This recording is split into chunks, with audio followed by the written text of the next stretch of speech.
श्रोतेहो नमस्कार. आपण गप्पा मारतोय प्राध्यापक डॉक्टर बाळकृष्ण लळीत सर यांच्याशी. पहिल्या भागामध्ये लोककला, साहित्य आणि शैक्षणिक प्रवास जाणून घेतला. आज ऐकणार आहोत या कार्यक्रमाचा उर्वरित भाग. सर नमस्कार. आकाशवाणी सिंधुदुर्ग नगरी केंद्राच्या स्टुडिओमध्ये तुमचं पुन्हा एकदा मनापासून स्वागत. नमस्कार. सर, तुमची ग्रंथ संपदा खरोखरच दखल घेण्यासारखी आहे. 22 स्वतंत्र ग्रंथ, संतचरित्र, लोककला, मालवणी साहित्य, समीक्षात्मक लेखन, एवढं मोठं लेखन कार्य कसं शक्य झालं? मी सुरुवातीला लहान मुलांची पुस्तकं लिहिली. म्हणजे मी 10वीत असताना जरी कविता लिहिली असली किंवा मी BA ला असताना एक कथा लिहिली असली, तरी मी जेव्हा पुण्याला गेलो तेव्हा मी लहान मुलांची पुस्तकं लिहिली. तुम्हाला माहिती आहे बघा, लहानपणी पूर्वी अशी छोटी छोटी पुस्तकं यायची. तर भूताचा डोंगर नावाचं एक कोकणच्या पार्श्वभूमीवर मी पुस्तक लिहिलं. अच्छा. त्यानंतर अशी जादूची अंगठी, अशी लहान लहान मुलांसाठी पुस्तकं लिहिली. नंतर मी संतचरित्रांकडे वळलो आणि जवळपास 18 संतांची मी चरित्र लिहिली. परंतु हे एक वेगवेगळ्या निमित्ताने झालेलं लेखन होतं.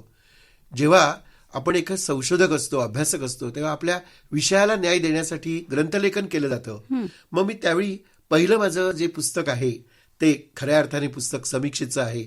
ते मालवणी रंगभूमी आणि वस्त्रहरण 1994 साली ते प्रकाशित झालं. आणि तुम्हाला सांगायला आश्चर्य वाटेल, त्यावेळी मला त्या पुस्तकाला प्रभाकर पाध्ये पुरस्कार श्रीना पेंडसे आणि त्याचे मुख्यमंत्री मनोहर जोशी यांच्या हस्ते मला अलिबागला मालवणी रंगभूमी आणि वस्त्रहरण या माझ्या पुस्तकाला पुरस्कार मिळाला. खूप छान सर. त्यानंतर मग मी लोककला दशावतार पुस्तक लिहिलं. त्यानंतर लोकनाट्य लळित हे एक पुस्तक लिहिलं. त्यानंतर मराठी रंगभूमीवरील मालवणी नाटकांची समीक्षा असा एक स्वतंत्र ग्रंथ लिहिला. त्याच्यामध्ये जवळजवळ 50 मालवणी नाटकांचा परिचय करून देण्यात आलेला आहे. आणि त्यानंतर मग मी हे सगळं लेखन करत असताना मग मी सिंधुरत्ने लिहायला घेतली. आजपर्यंत सिंधुरत्नेची 3 खंड प्रकाशित झालेले आहेत. 8 खंड त्याचे प्रकाशित होणार आहेत. काय झालं, मध्यंतरीच्या काळामध्ये आपल्या सिंधुदुर्गाची ओळख वेगळ्या अंगानेच होती. म्हणजे सिंधुदुर्ग हा पर्यटन जिल्हा आहे, निसर्गरम्य जिल्हा आहे वगैरे वगैरे. परंतु सिंधुदुर्ग हा रत्नांचा जिल्हा आहे. म्हणजे वेगवेगळ्या प्रकारच्या क्षेत्रामध्ये जवळपास 350 रत्न आपल्या इथे जन्माला आलेली स्त्री पुरुष, त्यांची ओळख नव्या पिढीला करून दिली पाहिजे. म्हणून मग मी सिंधुरत्न भाग 1, 2, 3 भाग प्रकाशित झाले. यानंतर अजून 5-6 भाग प्रकाशित होणार आहेत. तर अशा पद्धतीने मी लोककला, त्यानंतर मालवणी भाषा बोली आणि थोरांची ओळख अशा प्रकारचं ग्रंथलेखन मी स्वतंत्रपणे 11 ग्रंथ आजपर्यंत याचे प्रकाशित केलेले आहेत. बऱ्याच लोकांना असं वाटतं की बोलीभाषा म्हणजे काय, मौखिक परंपरेची. परंतु बोलीभाषेत सुद्धा खूप नमुने असतात. तर एक नमुना तुम्हाला सांगतो. हा नमुना लिखित आहे, 1932 साली प्रकाशित झालेला आहे तो. तर राव बहादर वासुदेव अनंत प्रभू बांबर्डेकर यांनी तो मसापमध्ये दिलेला होता 1932 साली. 900 वर्षाच्या सुमाराक देवसरमो नावाचो एक आद्यगौड भागीरथीच्या तडीवरसून प्रवास करीत करीत दक्षिण कोकणात इलो आणि आत्ताच्या देवगड जवळच्या हिंदळ्या गावात आपल्या परवारासकट रवलो. हिंदळ्याजवळ कुणकेश्वर महादेवाचा स्वयंस्थळ असा त्याची सेवाचक्री त्यांनी केली. त्याच्या कृपेन याचो विस्तार वाढलो. त्या वेळेच्या कदंबांच्या राज्यात त्याचे झील नातू अधिकारार चढले. पहिल्यांदा ते कदंब राजाचे मांडलिक होते. नंतर त्यांच्यानी आपला नाव सामंत पडला. त्याच्याच वर्षात माईंदेव म्हणून एक मोठं पराक्रमी पुरुष झालो. आणि मग थैसून मग कुडाळ देश अस्तित्वात इलो. आता ही तेव्हाची भाषा आहे 35 सालची. आणि ही भाषा बघितली आणि आजची भाषा बघितली तर फारसा तुम्हाला फरक दिसणार नाही. परंतु मौखिक परंपरेबरोबर दशावतारातली संकासुराची भाषा आहे, ती वेगळीच भाषा आहे. किंवा वेगवेगळ्या प्रकारची उंडग्याचो फेरफटको नावाचं एक सदर होतं, कोकण वैभव मध्ये येत होतं. रामराम गाववाल्यानो, ऐका आता उंडग्याची वाणी, म्हणजेच कोकणच्या गडग्याची काणी. तुमच्या कोकणी माणसाक गडगो म्हणजे काय आणि मडगो म्हणजे काय ही सांगायची गरज अशा पद्धतीने मालवणीची परंपरा होती. खूप छान सर. सर, एखादी तुमची अशी कविता मालवणी किंवा श्रोत्यांना काय ऐकवाल? मालवणीच्या कवितेबद्दल जो बोलायचं झालं तर अशा भरपूर मालवणी कविता आपल्याला सांगता येतील. मालवणीमध्ये विंदा करंदीकर, मंगेश पाडगावकर यांनी सुद्धा अप्रतिम अशा मालवणी कविता लिहिलेल्या आहेत. आपल्या मालवणी मुलखातील लेखकांनी कवींनी तर कविता लिहिल्याच आहेत, परंतु मालवणी कविता ही अत्यंत समृद्ध अशा प्रकारची कविता आहे. विख्यात अमेरिकन कवी वॉलेस स्टीव्हन्स याने एक कविता लिहिली होती, द एम्परर ऑफ आईस्क्रीम. त्याकडनं प्रेरणा घेऊन मी एक कविता लिहिलेली होती आणि ती कवितेचं 6 भाषांमध्ये रूपांतर झालं. आजपर्यंतचं भाषांतर झालं. व्हॅक्सिन राजा. व्हॅक्सिन हा शब्द आपल्याला सर्वांना कोरोनानंतर समजतो. त्यापूर्वी आपण व्हॅक्सिन बद्दल काही फारसं एवढं वैद्यकीय क्षेत्रातल्या लोकांना माहिती असेल. तर ही कविता मी लिहिली. ती कविता मी तुमच्या समोर सादर करतो. अरे कुणीतरी टोजारे त्या म्हातारेक इनिक्षान थकान भागा नेलिया. ठकान भागा नेलिया 7 कवळकाडी नि 7 व्हाळ तुडवून. जगूचा असा ती कापूस सारा. जगूचा असा ती कापूस सारा नि पिकाचा असा कापसा सारा. मागा नको रे तिका आधार कार्ड नि मोबाईलचा नंबर. शेषन साहेबाचा हाडल्यान तिना इलेक्शनचा कार्ड. पूण गिटीवरच चूनच दिल्याने तिका परतून. व्हॅक्सिन राजा तूच असस रे तिचो दशावत्री राजा. 7 व्हाळ 7 कवळकाडी तुडवून ती आता घरात गेलिया आणि जाताना नसलेली सर्दी खोकली ताप घेऊन गेलिया. परवाच फाटफाटी ती गचाकली. दरवाजो नसलेल्या खोपटात तिच्या आवाटकारांनी कसलीशी मिळतीत ती फुला घातल्यानी तिच्या मड्यार. लग्नाचो हुडासलेलो तांबडो साठ्याचो शालू नेसयलो शेजारच्या बायल माणसाने तिका. तिना अपूर्वाय म्हणान जपान ठेवलेलो नि बिन बिजागरीच्या पेटुलातल्या दही दागानी सजयली तिका. गंडेल फोडले पोरांनी दारातलो हापूस तोडलो. झिलग्यांनी तिका हुलपावक ढोलार काठी पडली. ढोलार काठी फुडली चल चल पुढे का 3 वडे. ढोल वाजाक लागले. म्हातारेक उचलताना तिचा लूत भरलेला कुत्रा पाय चाटी होता ते का. इतक्यात पिपी किटवाले इले. तडमडले. घेऊन गेले तिका बंदोबस्तात पुराक. व्हॅक्सिन राजा हाडाची काडे झाली रे तिचे. व्हॅक्सिन राजा तूच होतस रे तिचो दशावत्री राजा. तूच होतस रे तिचो दशावत्री राजा. सर, खूपच हृदयस्पर्शी अशी कविता तुम्ही आमच्या श्रोत्यांना वाचून दाखवलीत. सुंदर. सर, आपल्या जिल्ह्यात गाराण्याला मोठी परंपरा आहे, त्याविषयी तुम्ही काय सांगाल? गाराण्याचे अनेक प्रकार आहेत. नुसतं गाराणं म्हणजे एखादं चांगलं कल्याणकारी गाराणं वेगळं असतं. देव उभे करतात आपल्याकडे. कोकणात देवदेवस्की आहे 12/5, त्याच्यावरही माझा अभ्यास चालू आहे. तर गाराणी म्हणजे काय? प्रार्थना. आपल्या मनामधले परमेश्वरापर्यंत पोहोचण्यासाठी एक त्याच्याकडे करुणा भाकणं, याचा अर्थ गाराणं. तर आपल्या जिल्ह्यामध्ये गाराण्याची मोठी परंपरा आहे. तर एक छोट्याशा गाराण्यातला काही भाग तुम्हाला. गाराणं त्या विशिष्ट पद्धतीने म्हणायचं असतं. आता आमच्या आडाळीला जे गाराणं घातलं जातं ते असं: जय देवी तू माय माऊली ग्रामदेवता कुलदेवता. प्रमुख पंचायतन 12/5 12 अंधार. अवघ्या पंचायतनाक सांगणा करतो आज तू कुळाची माया. आज तू स्थळाची माया. आज तू ब्राह्मण माया. आज तू मूळ पुरुष. आज तू पुरताव खाप. आज तू मायेचो वस पूर्वेचो वस. गाव जोडतो गावडे परब. माग जोगतो मागाचो निरांकारी. त्याचप्रमाणे तू कुळाचो पूर्वस. थळाचो तू पूर्वस. वेताळ बायस गाडवस. नीतीचो अधिकारी तू. बाराचो नितकारी तू. त्याप्रमाणे तू बाराचो खांब. आज हैसर लयत पिलगी जमलेली असा तुझा कौतुक करूक. आज तू त्यांची समयाचना मान्य करून घे. त्यांका सुख दी कल्याण कर. जमलेल्या नाही ते आपलो माग सांगूचो. आणि जर कोणी नाही नवस नाही अंगण करून राहिलं असत काय करतूत कैला असत तर का बाहेर फेकून देऊन बाई माझे माऊले ह्या सांगणं हातात धरून 12/5 उपभंगात करूचे रे बाई. अशा प्रकारे ही जी गाराणी आहेत ती पूर्वंपार कित्येक वर्षापासून म्हटली जात आहेत. आज गाराणी लोप पावत आहे, कारण जुने जी गाराणी घालणारे लोक होते त्याच काळाच्या पडद्याआड गेले. आणि त्यामुळे अशा प्रकारची गाराणी सुद्धा आपण जपून ठेवली पाहिजेत, कारण ती आपली एक सांस्कृतिक भाग आहे. खरं आहे सर. सर, एवढी मोठी साहित्य निर्मिती खरोखरच तुमची प्रेरणादायी आहे आणि खूप छान असं तुम्ही आता लोककलांचं मार्गदर्शन केलं आणि लोकगीतं गायलात. खूप सुंदर सर. सर, तुमच्या कार्याची दखल विविध पुरस्कारांमधून घेतली गेली. सिंधुरत्न भूषण आणि प्रभाकर पाध्ये समीक्षा पुरस्कारांसारखे मानाचा पुरस्कार मिळणे हा क्षण तुमच्यासाठी कसा होता?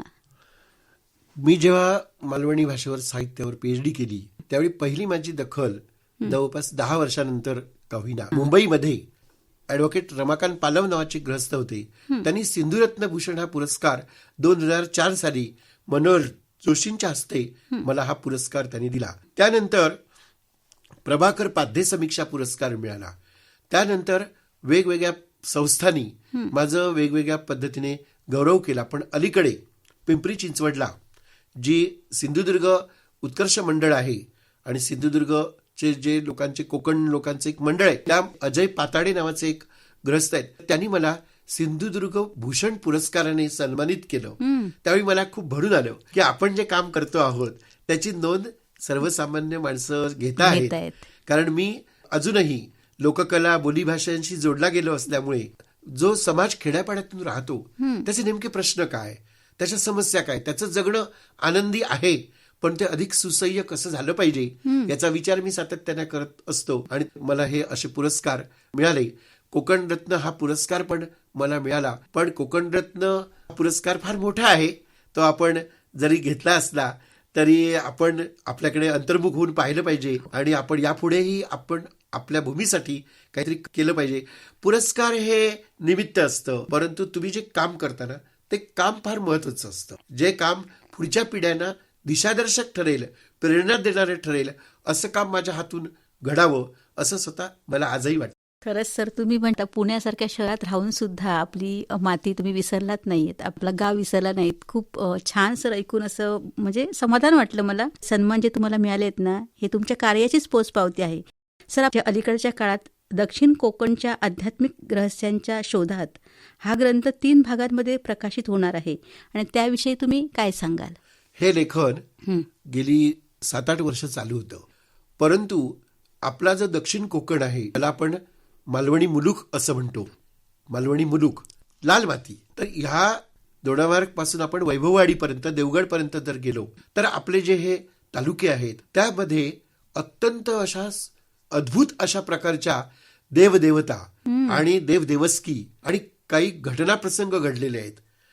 मी याच्यावर लेखन केलं. 3 खंडामध्ये दक्षिण कोकणच्या आध्यात्मिक रहस्यांच्या शोधात हा माझा ग्रंथ प्रकाशित होणार आहे. पुढच्याच महिन्यात पहिला भाग प्रकाशित होईल. आदरणीय पद्मश्री मधुमंगेश कर्णिक यांनी त्यांना दीर्घ प्रस्तावना दिलेली आहे. यावरून तुम्ही समजून घ्या. आणि त्यामध्ये मी ज्या ज्या ठिकाणी वेगवेगळ्या ठिकाणी मंदिरांमध्ये किंवा जो आपलं दक्षिण कोकणामध्ये जी जी देवस्थानं आहेत त्याच्याबद्दलचा प्रकाश जो त्याच्यामध्ये मी टाकलेला आहे आणि हे 3 खंडामध्ये प्रकाशित होणार आहे. म्हणजे उदाहरणार्थ पहा, प्रत्येक गावामध्ये आपल्याकडे इकडे देवचार नावाची कल्पना असते, पण या देवचारांच्या कथा कोणी गोळा केल्या नाहीत. बरोबर. देवचार म्हणजे राखणदार. आता कुठेतरी चित्रपटाच्या माध्यमातून ते येत आहे.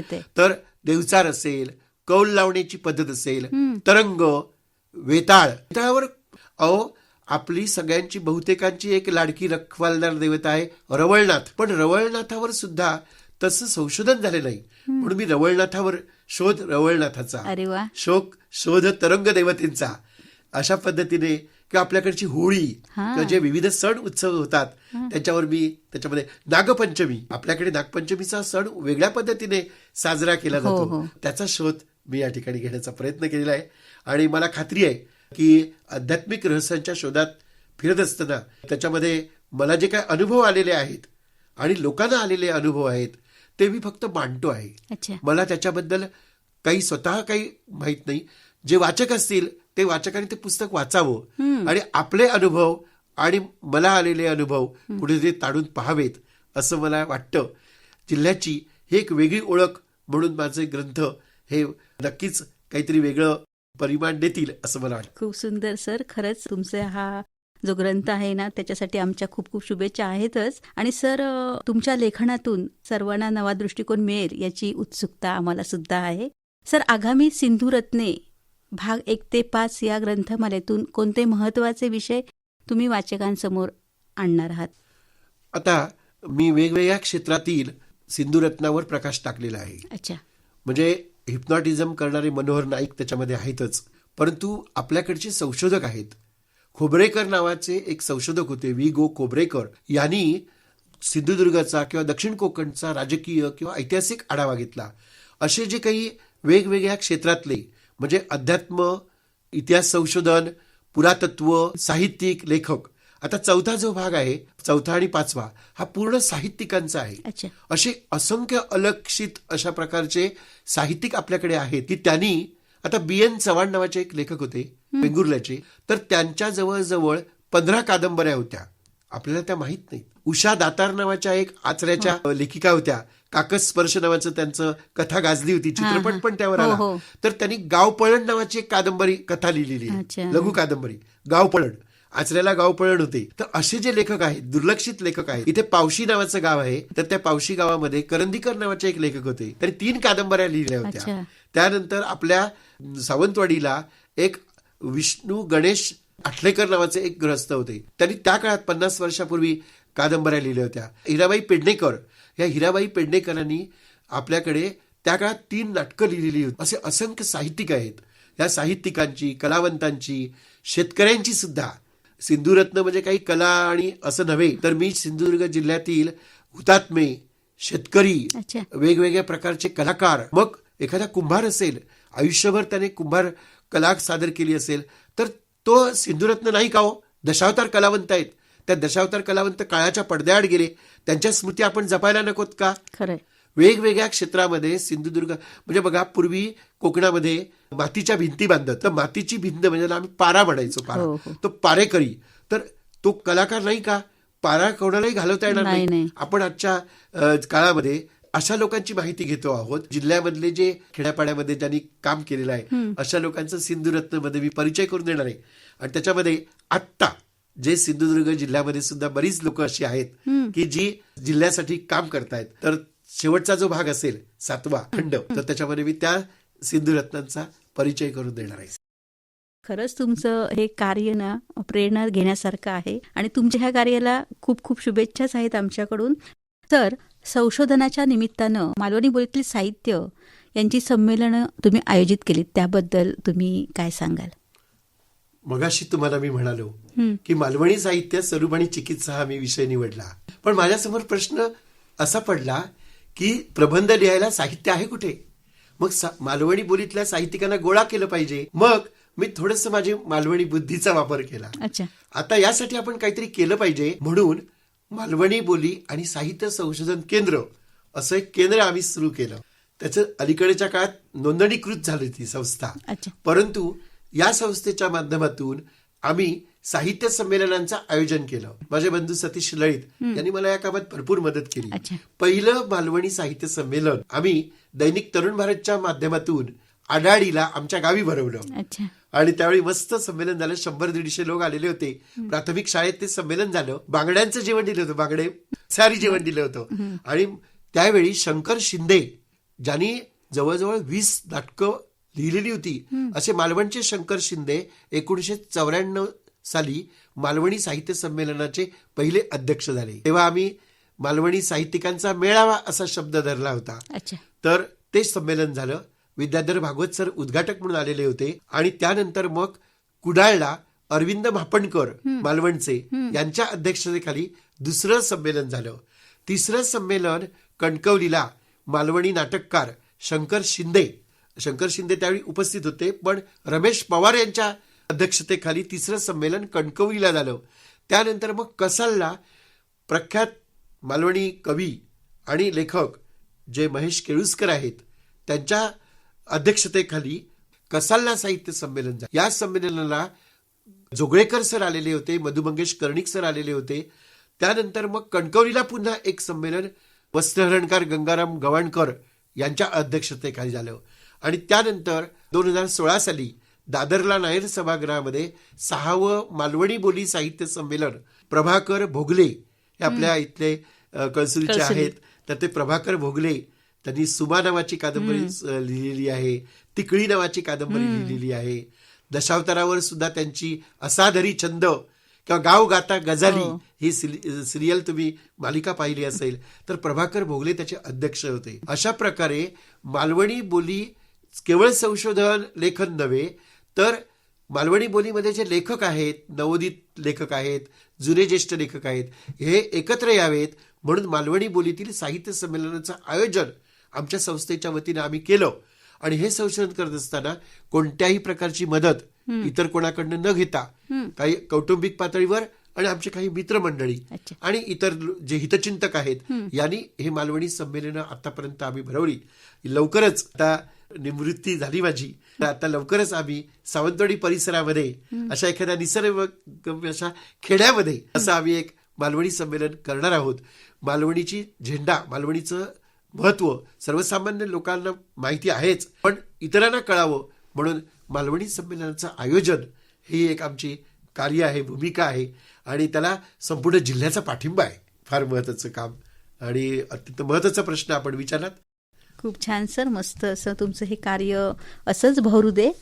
सर, आजच्या ह्या डिजिटल युगात बोलीभाषा टिकवण्यासाठी काय प्रयत्न करायला पाहिजेत, थोडक्यात सांगा. कसं असतं की जोपर्यंत ग्रामीण भाग आहे तोपर्यंत ह्या बोली चालूच राहणार. भाषा ही परिवर्तनशील असते, भाषा ही परिवर्तन असते. कोणतीही बोली ही शेवटी हळूहळू प्रमाण भाषेकडे वाटचाल करते. मालवणीच्या बाबतीत मी मात्र एक सांगू शकतो, मी नेहमी सांगतो की मालवणी ही नुसती बोलीभाषा नाहीये, तर ती प्रगत बोलीभाषा आहे. अच्छा. कारण आज तुम्ही प्रसारमाध्यमांकडे जा, अशी एक तुम्हाला दूरदर्शनवर मालिका दिसणार नाही, मग हिंदी असो किंवा मराठी, त्यात एक मालवणी पात्र असतं. खरंय.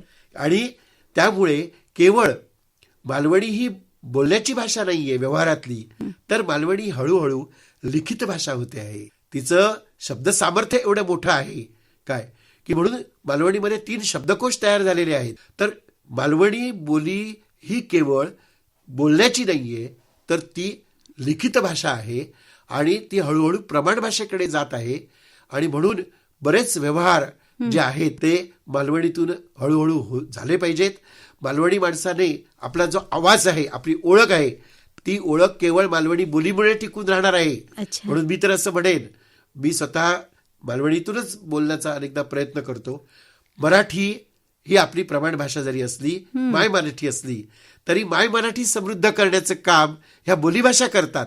आणि म्हणून नागपूरला आम्ही 1990 साली मराठी बोली साहित्य संघ स्थापन केला. मी त्या संस्थेचा उपाध्यक्ष आहे आणि त्यामुळे महाराष्ट्रामध्ये असणाऱ्या 64 बोलींचा मी एक संकलन केलं, अभ्यास केला आणि त्यात मध्ये ज्या सगळ्या महाराष्ट्रातली वऱ्हाडी असेल, खानदेशी असेल, तावडी असेल, कोल्हापुरी, सातारी, पुणेरी, आपल्या वाळवडी, या सगळ्या ज्या बोली आहेत या सगळ्या बोलींचा अभ्यास केलेला आहे.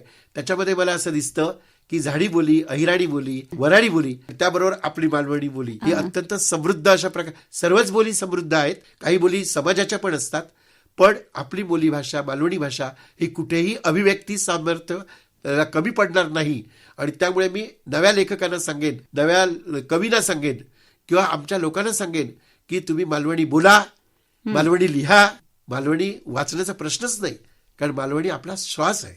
खूप छान असं तुम्ही मार्गदर्शन केलं. आणि आता शेवटचा आणि अतिशय महत्वाचा प्रश्न, आजच्या पिढीला, संशोधकांना आणि विद्यार्थ्यांना तुम्ही काय संदेश द्याल? मी एक संदेश देईन. माझ्याकडे जवळपास 20 विद्यार्थी PhD झाले आणि 35 लोक विद्यार्थी MPhil झाले. होते काय माहिती की आजच्या तरुण विद्यार्थी संभ्रमावस्थेमध्ये आहेत, उच्च शिक्षण घेऊन सुद्धा नोकऱ्या मिळत.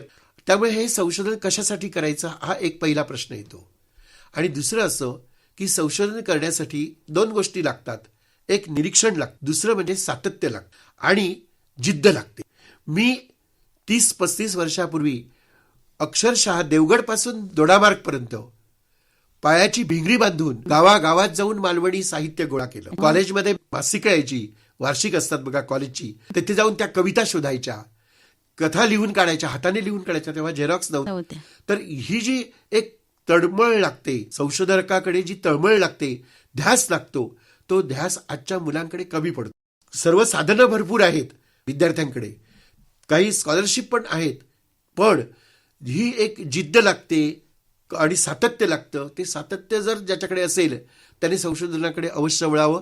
जे संशोधक आहेत त्यांना माझी विनंती आहे की एकदा विषय तुम्ही निवडल्यानंतर तुम्ही त्याच्यामध्ये जसं म्हणतात ना, तन मन धन, तन मनाने, धन बाजूला राहू दे, तन आणि मनाने यांनी जर संशोधन केलं तर संशोधन दर्जेदार होतं, यात वादच नाही. सर, खूप मोलाचा असा सल्ला दिलात. श्रोते हो, संशोधन, लोककला, बोलीभाषा आणि शिक्षण यांचा सुंदर संगम आजच्या संवादातून आपल्याला ऐकायला मिळाला. सर, खरंच तुम्ही आज खूप छान असं मार्गदर्शन केलात आणि खूप छान अशी माहिती सुद्धा दिलात. याबद्दल खूप खूप आभार. धन्यवाद.